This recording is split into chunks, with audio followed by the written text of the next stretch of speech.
welcome back to our channel. I hope you all are doing well. So let us begin with the chapter number 15th of English, and the name of the chapter is The Selfish Giant.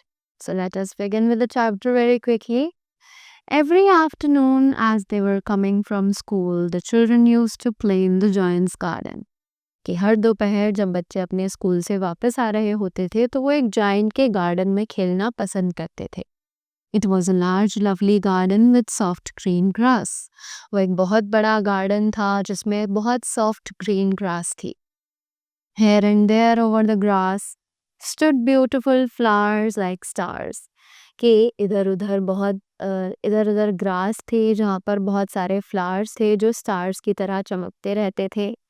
And there were 12 peach trees in that springtime broke out into delicate blossoms of pink and pearl, and in the autumn bore rich fruit.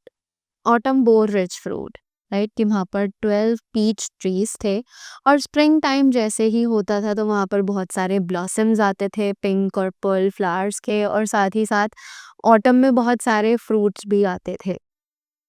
The birds sat on the trees and sang so sweetly that the children used to stop their games in order to listen to them. कि जो birds थी वो trees पर बैठकर इतना अच्छा गाना गाती थी कि लोग कि बच्चे अपना खेलना छोड़कर उसके गाने को सुनते रहते थे. How happy we are here, they cried to each other. और वो लोग आपस में बोलते थे कि हमें यहाँ पर बहुत अच्छा लगता है. One day the giant came back. एक दिन giant अपने घर वापस आ गया. He had been to visit his friend the Cornish ogre and had stayed with him for 7 years.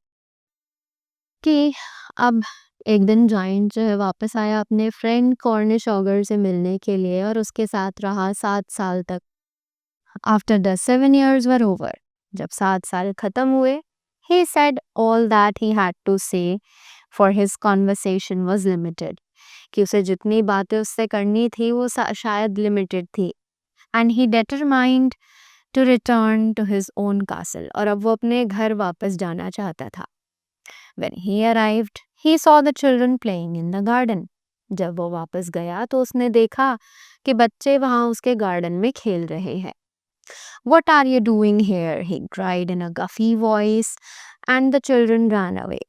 कि तुम यहाँ पर क्या कर रहे हो? उसने बहुत डरा कर बच्चों से पूछा और वो बच्चे वहाँ से डरकर भाग गए. This is my garden, said the giant, and I'll not allow anybody to play in it but myself. कि मेरा गार्डन है और मैं किसी को भी वहाँ पर आने की इजाज़त नहीं दूंगा सिवाय मेरे. So he built a high wall around it and put up a notice board. तो उसने अपने गार्डन के आसपास बहुत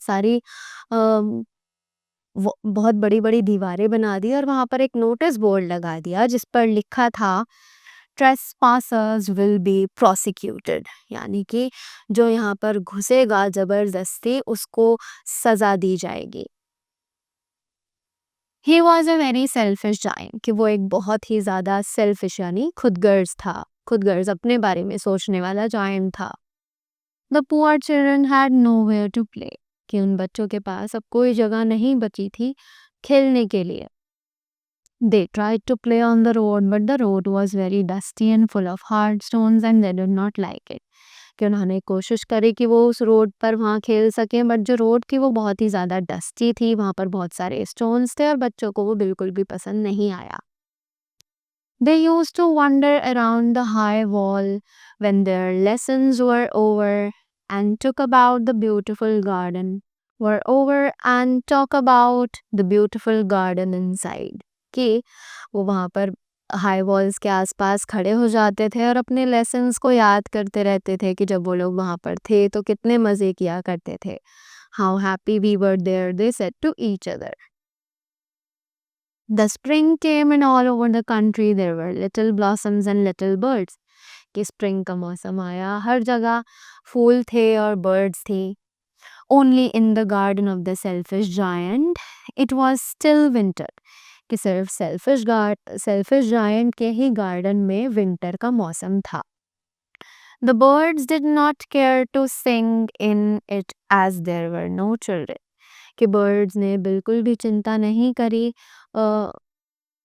बर्ड्स जो थी वो बिल्कुल भी वहाँ उस गार्डन में नहीं जाती थी या राइट ना ही गाना गाती थी, क्योंकि वहाँ पर बच्चे नहीं होते थे.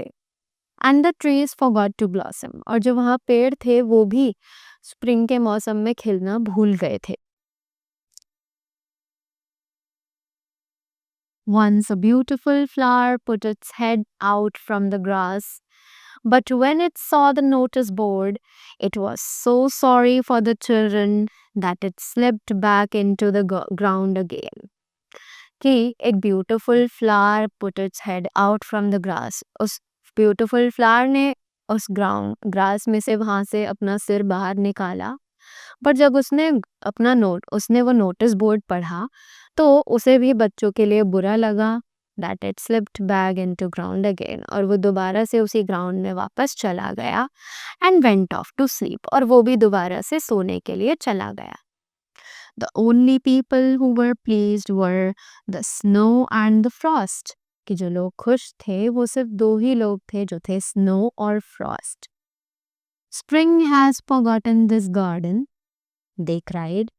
So we will live here all the year round. Spring जो है वो garden भूल चुका था, वो रोने लगे, right? So we will live here all the year round, कि क्या तो हम लोग यहाँ पर बहुत खुशी से पूरा साल रह सकते हैं. The snow covered up the grass with her great white cloak and the forest painted all the trees silver. कि जो स्नो थी उसने ग्रास को कवर कर लिया था ग्रेट वाइट क्लॉक से, और जो फ्रोस्ट थी उसने सभी ट्रीज को सिल्वर कर दिया था. Then they invited the north wind to stay with them. और उसके बाद उन्होंने नॉर्थ विंड को इनवाइट किया अपने साथ रहने के लिए. एंड ही केम, और वो वहां पर आ गए.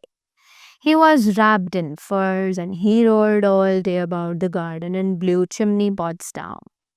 उसने अपने आप को फर्स में रैप किया हुआ था, पूरा दिन वो गार्डन में रोअर करता रहता था और उसने चिमनी पॉट्स को भी नीचे गिरा दिया था. This is a delightful spot, he said. उसने बोला कि ये तो एक बहुत अच्छा स्पॉट है. We must ask the hail for a visit. हमें यहाँ पर हेल को भी विजिट के लिए बुलाना चाहिए. So the hail came every day for 3 hours. He rattled on the roof of the castle till he broke most of the slates. Right? कि हर दिन 3 घंटे के लिए रैटल जो है वो रूफ पर, जो हेल्स हैं वो रूफ पर आते थे. Right? Till he broke lost of the slate, जब तक उसने सभी चीजों को तोड़ नहीं दिया. And then he ran around the garden as fast as he could go. और तब तक वो उस गार्डन में ही इधर उधर भागता रहा. He was dressed in grey and his breath was like ice. कि वो ग्रे कलर में ड्रेस था और उसकी जो ब्रेथ यानी सांस थी वो बिल्कुल बर्फ की तरह थी. I cannot understand why the spring is so late in coming. और उसने बोला कि मुझे बिल्कुल समझ नहीं आ रहा कि स्प्रिंग इतना लेट क्यों है आने में. Said the selfish giant as he sat at the window and looked out of his cold white garden. I hope there will be a change in the weather.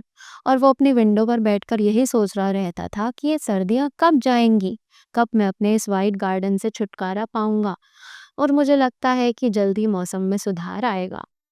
But the spring never came nor the summer. पर ना तो spring आई कभी और ना ही summer.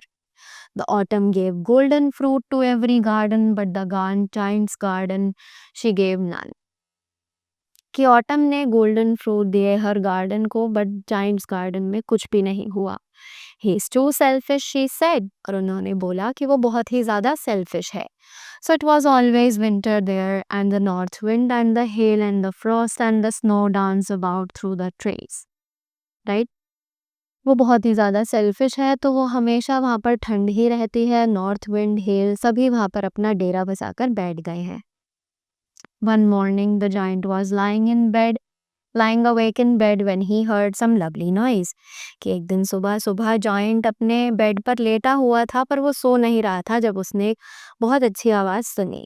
It sounded so sweet to his ears that he thought he must be the king musicians passing by, कि वो उस आवाज़ इतनी अच्छी थी कि उसे लगा कि शायद किंग के म्यूजिशियंस यहाँ से गुजर रहे हैं.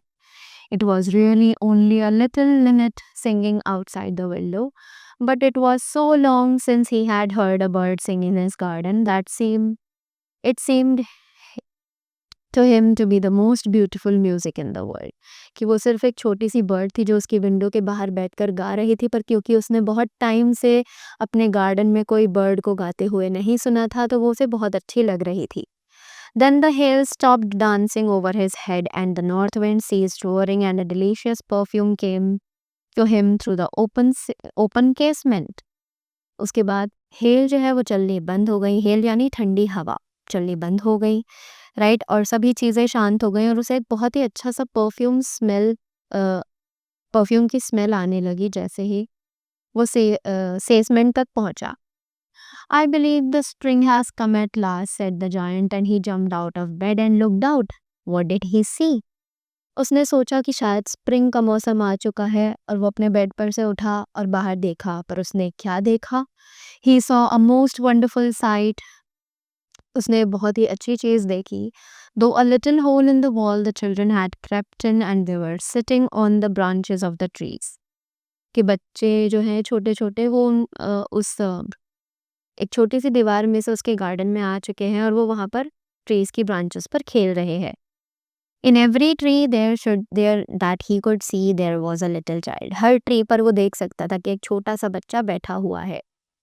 And the trees were so glad to have the children back again that they have covered themselves with blossoms and were waving their arms gently above the children's head. कि पेड़ जो है वो बच्चों को देखकर इतने खुश हुए कि वो अब दोबारा झूलने लगे, हंसने गाने लगे, right. The birds were flying about and twittering with delight and the flowers were looking up through the green grass and laughing. कि सभी चीज़ें नॉर्मल हो गई, बर्ड्स गाने लगी, ग्रास खिलने लगी, फ्लावर्स उगने लगे. It was a lovely scene. Only in one corner it was still winter. कि बहुत अच्छा सीन था. सिर्फ एक कॉर्नर ऐसा था गार्डन का जहाँ पर अभी भी सर्दी थी. It was the farthest corner of the garden and in it was standing a little boy. कि वो एक सबसे दूर का कोना था गार्डन का और वहाँ अंदर एक छोटा सा बच्चा खड़ा था. He was so small that he could not reach up to the branches of the tree. कि वो इतना छोटा था कि वो ट्री की ब्रांचेस तक जा ही नहीं सकता था. And he was wandering all around it. और वो उसके इर्द गिर्द इधर उधर देख रहा था और सोच रहा था, क्राइंग बिटरली. और वो बहुत बुरे तरीके से रो रहा था. The poor tree was still quite covered with Frost and snow. कि वहाँ पर भी उस पेड़ पर अभी तक स्नो और फ्रॉस्ट जमी हुई थी. Wind was blowing and roaring above it. कि वहाँ पर हवा जो है वो चल रही थी. Climb up little boy said the tree and it bent its branches down as low as it could, but the boy was too tiny. और पेड़ ने कहा कि नीचे कूदो बच्चे, और पेड़ ने अपनी ब्रांचेस अपने आप को बेंड किया, पर वो बच्चा बहुत ही ज़्यादा छोटा था और वो नहीं उतर पा रहा था. And the giant's heart melted as he looked out. Giant's का हार्ट जो था वो बहुत ज़्यादा पिघल गया उस बच्चे को देखकर जैसे ही उसने देखा. How selfish I have been, he said. Now I know why the spring would not come here. उसने बोला कि मैं कितना खुदगर्ज हो गया था और अब मुझे पता है कि वो स्प्रिंग जो है वो यहाँ पर क्यों नहीं आ रही थी. I will put that poor little boy on the top of the tree and then I'll knock down the wall. कि मैं उस बच्चे को पेड़ पर बैठा दूंगा और फिर मैं इन दीवारों को गिरा दूंगा. And my garden shall be the children's playground forever and ever. He was really very sorry for what he had done. उसने बोला कि मैं दीवारें गिरवा दूंगा और ये गार्डन हमेशा के लिए बच्चों के खेलने की जगह बन जाएगा. और उसे अपने किए पे बहुत ज़्यादा पछतावा हो रहा था. So he crept downstairs and opened the front door quite softly. इसीलिए वो नीचे गया और उसने वो फ्रंट डोर बहुत प्यार से खोला and went out into the garden. और वो गार्डन में चला गया. But when the garden saw him, they were so frightened. पर जैसे ही उसने गार्डन को देखा तो वो गार्डन को देखकर बहुत ज़्यादा जब बच्चों ने गार्डन में उसे देखा तो बच्चे बहुत ज़्यादा डर गए और भाग गए. And the garden became winter again. और जो गार्डन था वो दोबारा से विंटर में कन्वर्ट हो गया. Only the little boy did not run. सिर्फ एक छोटा सा बच्चा था जो वहाँ से नहीं भागा. For his eyes were so full of tears that he did not see the giant coming, क्योंकि उसकी eyes बहुत ज़्यादा tears से filled थी, क्योंकि उसने giant को आते हुए नहीं देखा. And the giant stole up behind him and took him gently in his hand and put him up into the tree. और इसीलिए giant वापस आया, उसको अपने हाथ पर उठाया और वापस उसे ट्री पर बैठा दिया. And the tree at once broke into blossom. और ट्री दोबारा से blossom यानी खिलने लगा. And the birds came and sang on it, and the little boy stretched out his 2 arms and flung them round the giant's neck and kissed him. And the other children, when they saw the giant was not wicked any longer, came running back, and with them came the spring. जैसे ही बच्चों ने देखा कि अब giant जो है वो इतना ज़्यादा बुरा नहीं है, तो वो दोबारा से वापस आ गए और उनके साथ spring भी वापस आ गई. It is your garden now, little children, said the giant, and he took a great axe and knocked down the wall. और giant ने बोला कि अब ये तुम्हारा garden है बच्चों, और तुम इसमें आराम से खेल सकते हो. And when the people were going to the market at 12 o'clock, they found the giant playing with the children, in the most beautiful garden they had ever seen. और जैसे ही बच्चे वहाँ पर जैसे ही वो वहाँ पर पहुँचे, तो उन्होंने देखा कि बच्चे वहाँ पर दोबारा से खेलने लगे हैं. All day long they played, and evening they came to the giant to bid him goodbye. कि वो पूरे दिन खेले और giant को बाय बाय बोलने के लिए शाम को आए. But where is your little companion, the boy I put onto the tree? The giant loved him the best because he had kissed him. कि उसने पूछा कि वो छोटा तुम्हारा बच्चा छोटा सा बच्चा तुम्हारे साथ था, वो कहाँ है, जिसको मैंने पेड़ पर बैठाया था, क्योंकि वो उसे बहुत पसंद था. We don't know, answered the children, he has gone away. और बच्चों ने बोला हमें नहीं पता, वो शायद यहाँ से चला गया. You must tell him to be sure to come here tomorrow, said the giant. But the children said that they did not know where he lived, and he had never seen him before, and the giant felt very sad. पर बच्चों ने बोला कि हमें नहीं पता कि वो कहाँ रहता है, और हमने उसे पहले कभी अपने साथ नहीं देखा है. Every afternoon when school was over, the children came and played with the giant. कि हर सुबह जब स्कूल ख़त्म होता था तो बच्चे आते थे और जाइंट के साथ खेलते थे. But the little boy whom the giant loved was never seen again. पर जो उस बच्चे को जाइंट प्यार करता था वो कभी भी वहाँ पर दोबारा नहीं दिखा. The giant was very kind to all the children, yet he longed for his first little friend and often spoke to him. How I would like to see him, he used to say. Years went over, the giant grew very old and feeble. He could not play about more. He sat in a huge and watched the children at their games and admired his garden. कि बहुत साल बीत गए पर उसे वो कभी भी वहाँ बच्चा देखने के लिए नहीं मिला, राइट. और फीबल जो है वो जाइंट जो है वो अब बहुत ज़्यादा बूढ़ा हो चुका था, और वो बच्चों को वहीं अपने गेम्स खेलते हुए देखता था और उनकी तारीफ करता रहता था, right. So that was all about the chapter. I hope you all found it very easy and clear. So that was all from my side. Thank you so much, and do have a great day ahead.